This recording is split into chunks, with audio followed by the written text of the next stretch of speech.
Sejak Januari hingga Desember 2024, angka penderita HIV di Provinsi Bengkulu terus mengalami kenaikan. Dari data Dinas Kesehatan Provinsi Bengkulu, penderita HIV yang terdata di tahun 2024 mencapai 191 orang. Angka ini terbilang tinggi meski di tahun 2023 lalu jumlah penderita HIV mencapai 202 orang. Kasus terbanyak ditemukan di Kota Bengkulu dengan penderita HIV mencapai 129 orang. Tingginya penderita HIV di Bengkulu terjadi karena banyaknya seks bebas diikuti pelaku seks yang menyimpang serta penyalahgunaan narkoba di kalangan remaja.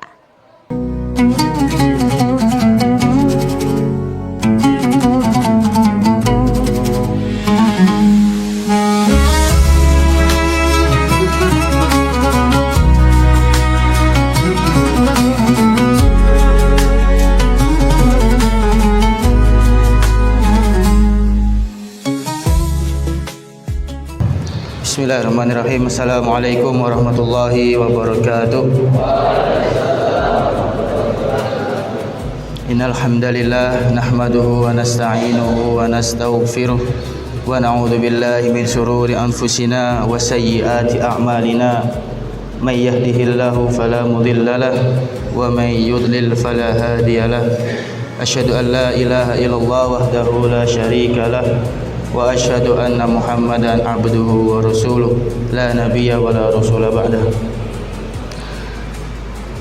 Qala Allah azza wa jalla ya ayyuhalladzina amanu taqullaha haqqa tuqatih wa la tamutunna illa wa antum muslimun. Wa qala Allah ya ayyuhalladzina amanu taqullaha wa qulu qawlan sadida yuslih lakum a'malakum wa yaghfir lakum dhunubakum wa may yuti'illaha wa rasulahu faqad faza fawzan 'azima. Amma ba'du fa inna asdaqal hadithi kitabullah wa khairul huda huda Muhammadin sallallahu alaihi wasallam wa syarrul umuri muhdatsatuha wa kullu muhdatsatin bid'ah wa kullu bid'atin dhalalah wa kullu dhalalatin finnar. Hari ini kita telah memasuki hari ke-17 dari bulan Ramadan. Maka dari itu, mari kita sejenak mengintrospeksi diri kita masing-masing. Di hari ke-17 ini sudah berapa banyak ketaatan-ketaatan, amalan-amalan soleh yang sudah kita lakukan? Ataukah keburukan-keburukan yang lebih banyak kita lakukan di bulan Ramadan ini? Padahal di bulan Ramadan Allah sudah memberikan 3 support ketaatan. Yang pertama, pintu surga dibuka. Yang kedua, pintu neraka ditutup rapat-rapat. Dan yang ketiga, syaitan dibelenggu. Tapi dibelenggunya syaitan, apakah itu bisa menghentikan manusia untuk mereka melakukan kemaksiatan atau keburukan atau kelalaian? Tentu tidak menghentikan. Maka Pak Zuhair akan memberikan sedikit nasihat kepada antum semuanya.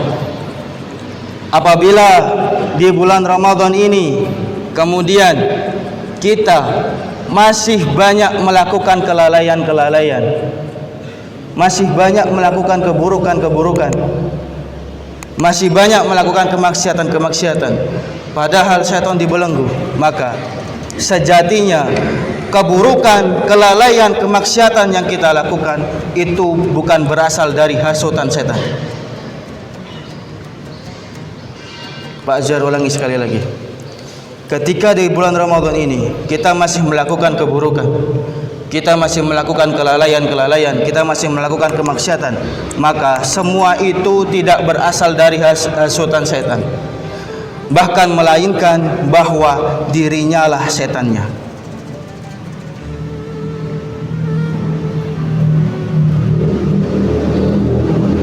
Maka para ulama mengatakan, apabila seseorang di bulan Ramadan dia kemudian dijauhkan dari ketaatan, maka dia akan dijauhkan juga di bulan lain-lainnya. Bagaimana bisa di bulan Ramadan Allah sudah memberikan 3 support ketaatan, dia masih tidak mampu melakukan ketaatan. Di bulan Ramadan saja tidak bisa, apalagi di bulan-bulan lainnya. Mari kita introspeksi diri kita masing-masing. Seberapa banyak ya? Maka di bulan Ramadan ini adalah momentum yang tepat untuk mengukur diri kita. Sudah berapa setankah kita di dalam kehidupan ini?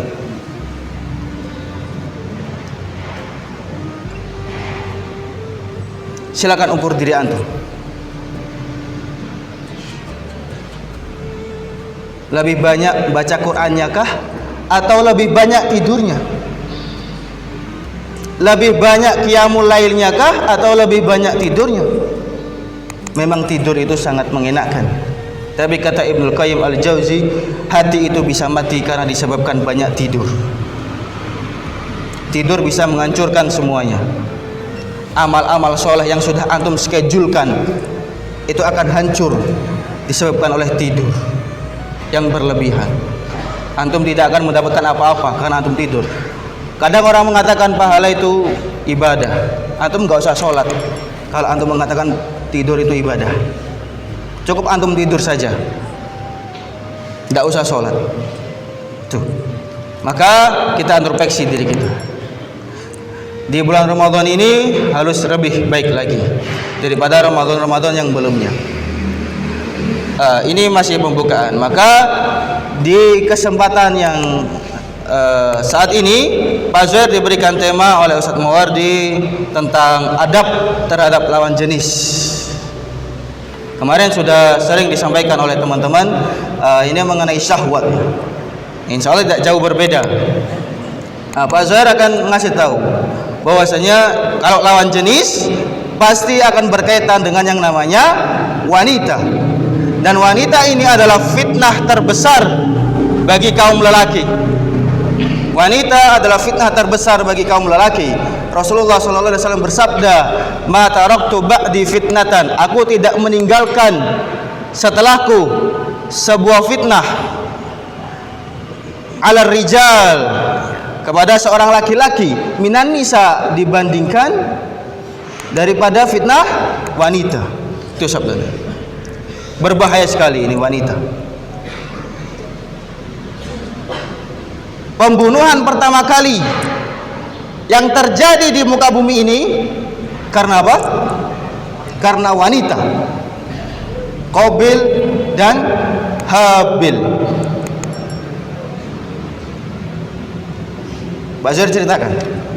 Qabil dan Habil ini adalah satu saudara. Ya. Qabil memiliki kembarannya perempuan. Habil juga memiliki kembarannya perempuan. Kemudian Allah menurunkan wahyu kepada Nabi Adam untuk saling menikahkan, ya, tapi pernikahannya disilang. Qabil mendapatkan saudaranya Habil, Habil mendapatkan saudaranya Qabil.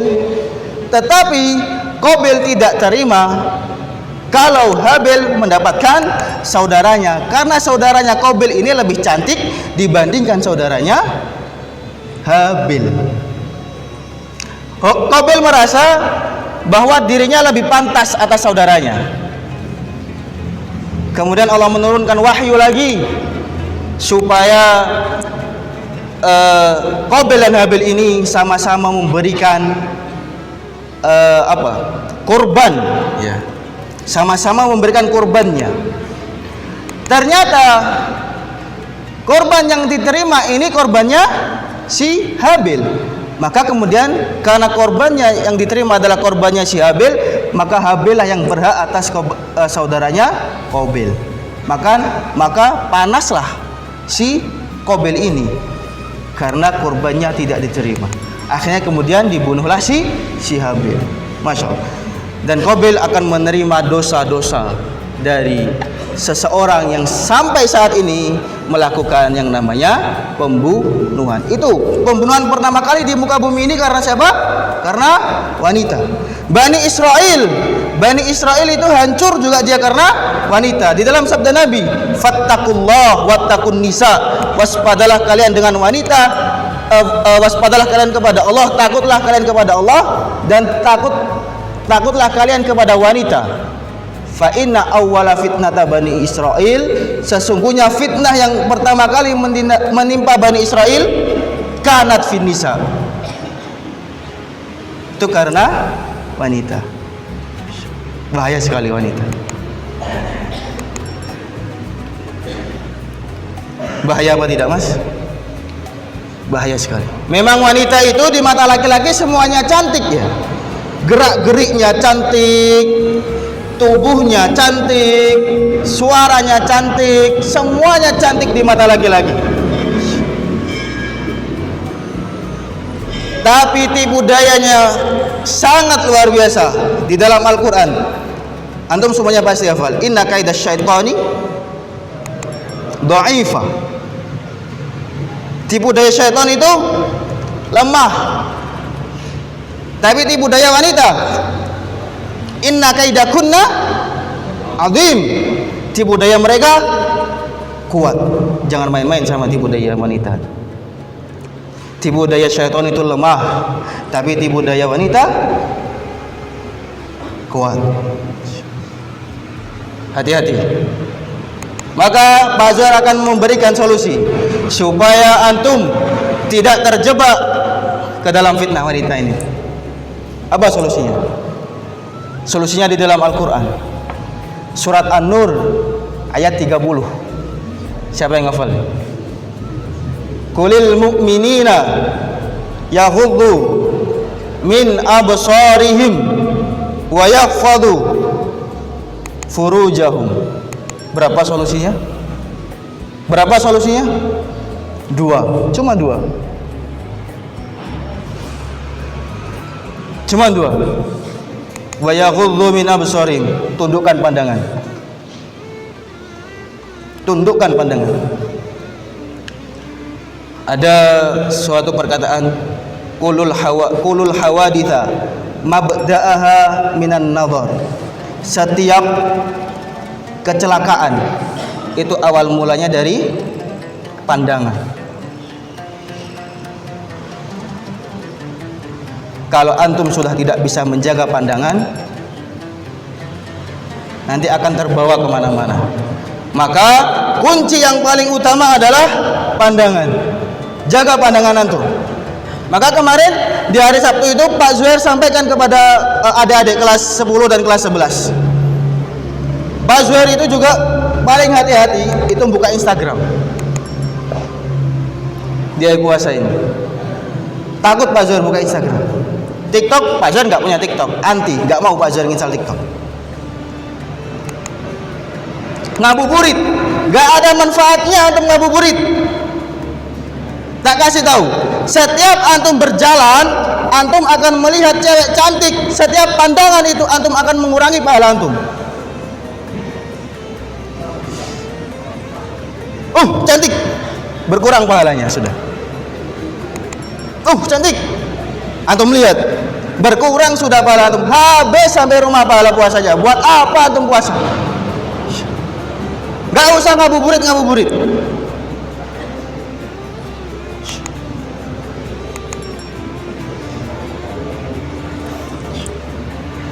Insya Allah cantik. Nah kadang perempuan juga begitu ya. Dia itu sudah tahu bulan puasa, sudah tahu begini, tapi pakaiannya masih begitu.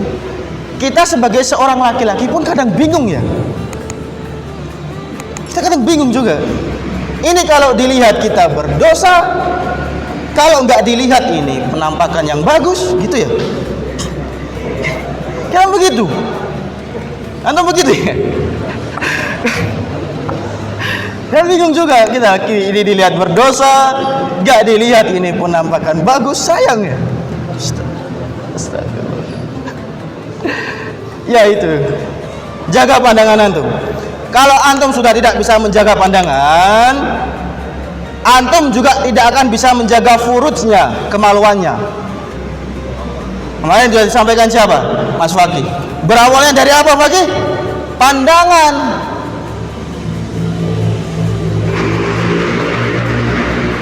Di bulan puasa ini antum benar-benar diperintahkan untuk menjaga syahwatnya.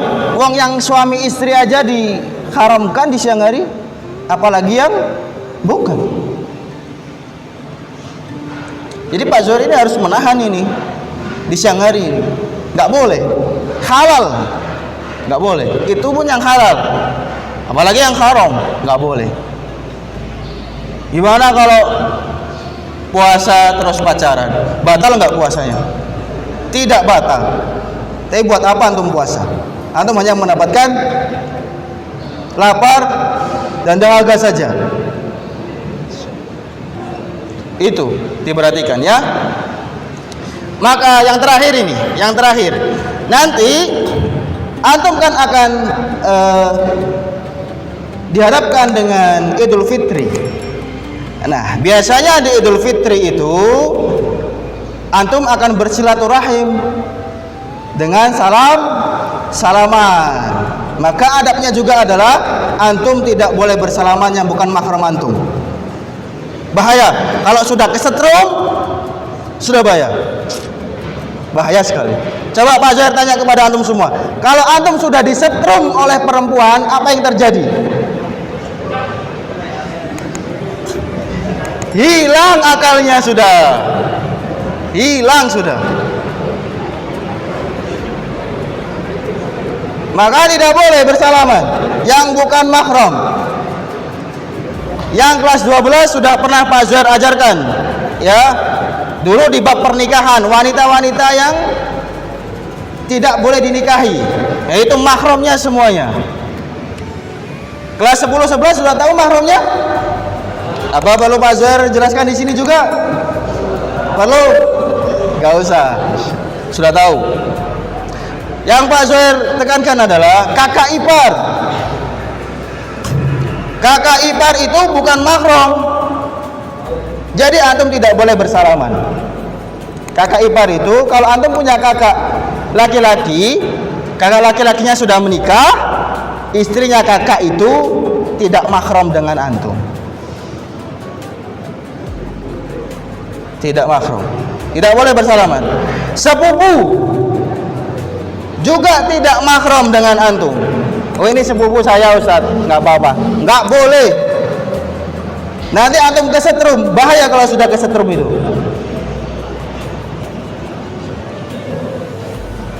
Ya, bahaya kalau sudah kesetrum. Oh, Ustaz, saya imannya sudah kuat. Insya Allah saya bisa menjaga. Ingat tadi itu, inna kaidah syaitani dha'ifa, inna kaidakunna azim. Jangan main-main antum. Sa'id bin Musayyib, ulama fikih di kalangan tabi'in, itu mengatakan, tidak ada fitnah yang paling aku takutkan dibandingkan dengan fitnah wanita. Beliau mengatakan ini di umur berapa? Di umur 90-an tahun beliau mengatakan ini. Di umur 90 tahun. Tidak ada jaminan kalau sudah tua. Antum pasti kemarin tahu yang viral itu juga, insya Allah sudah kakek-kakek itu ya, sudah kakek-kakek, sudah punya cucu, sudah punya anak, tidak bisa menjaga syahwatnya. Karena apa? Karena wanita.